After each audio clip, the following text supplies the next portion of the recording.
আপনি তো খুব সুন্দর বাঁশি বাজান। আচ্ছা ভাই, এটা আপনার কত দিনের অভিজ্ঞতা? অনেক বছরে। কিন্তু এত সুন্দর বাঁশি বাজান, আপনি তো চাইলে ভাই পড়াশোনা ভাই বাঁশি বাড়াইতে পারেন। এই যে প্রফেশনাল আপনার ইচ্ছা নাই মাঝখানে, তো, নিজের ভালো লাগে এর জন্য বাজে। আচ্ছা আচ্ছা, আপনি নিজের জন্য আর কি। নিজের জন্য না, নিজের সব থেকে না। এই যে আপনি যে বাঁশি বাজান, আসলে দেখে মনে হয় না যে নতুন, ঠিক না? দেখা যাচ্ছে যে অনেক বছর অভিজ্ঞতা, এই যে মনের ভিতর থেকে যে একটা শখ, এটা থেকে তো বাঁশি বাজান, তাই না? হ্যাঁ, তা আপনার প্রবল ইচ্ছা শক্তি লাগে।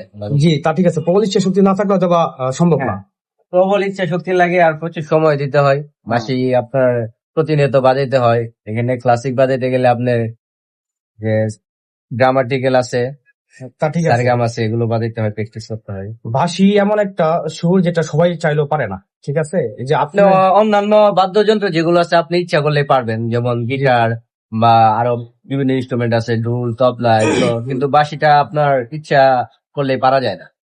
এটা ভিতর থেকে আপনার লাগে, আবেগ লাগে। এই হচ্ছে আমাদের শাহজাহান ভাই, দেখা গেছে প্রায় সময় চা খেতে আসি, কিন্তু ভাই এত সুন্দর বাঁশি বাজে, আসলে আমার সত্যি আসলে আমি মুগ্ধ।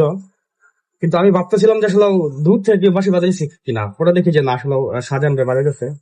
তবে আপনার জন্য ভাই অনেক শুভকামনা রইলো ভাই। ইনশাল্লাহ দেখা গেছে যে আপনি একদিন ঠিক আছে, দোয়া করি। ভাইরাল হবে, দোয়া করি ভাই। ঠিক আছে, ওকে।